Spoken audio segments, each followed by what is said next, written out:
दरअसल तुम्हारे साथ क्या होता है ना कि तुम या तो किसी को समझने बैठते हो तो बहुत समझ लेते हो, बहुत ज़्यादा। और कभी कभी ना सब देख कर भी कुछ नहीं समझना चाहते। इसी वजह से तुम्हारा मन परेशान रहता है।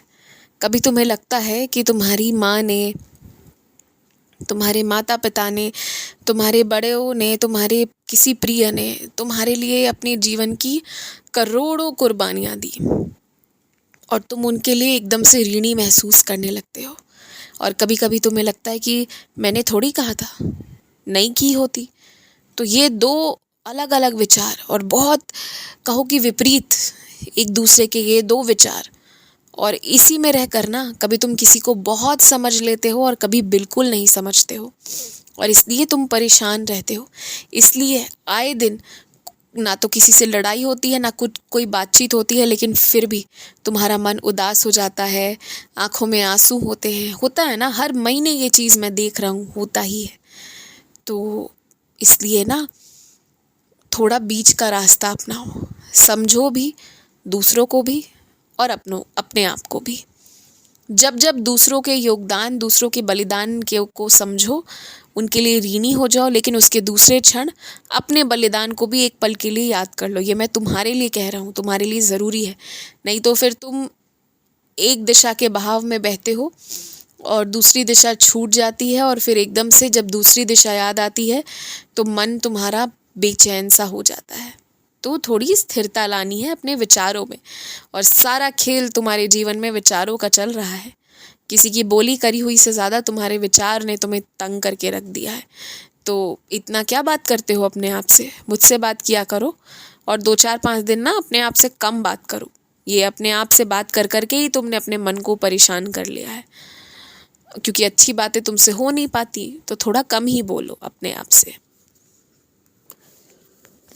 देखो, तुमने जो ये सोचा कि तुम जब ऑटो से जाओगे या गाड़ी से जाओगे तो जितने भी लोग जाएंगे सब खर्चा बांट लेंगे, ये सोच भी कितनी सही है।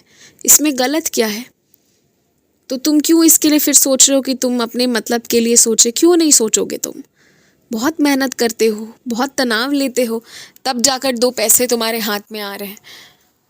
तो फिर क्यों तुम ऐसा मुनाफा के बारे में नहीं सोचोगे? तो अपने लिए गलत मत सोचो। तुम्हारा ये मानना कि सब लोग आधे आधे खर्च बांटेंगे, ये बहुत उचित है, और इसमें सभी को बहुत आराम भी रहेगा, किसी को दिक्कत भी नहीं होएगी।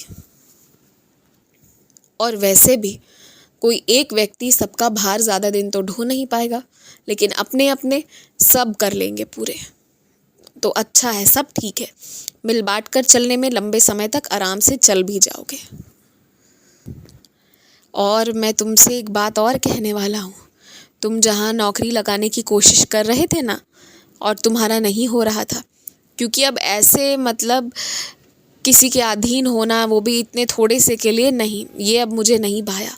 अब मैं तुम्हें देखना चाहता हूँ चमकता हुआ सितारा बनकर, जो अपने अधीन है, अपना मालिक है, शान से चल रहा है, जो मर्जी है, जो देख रहा है वो खरीद सकता है। ये मैं तुम्हें बनाना चाह रहा हूँ।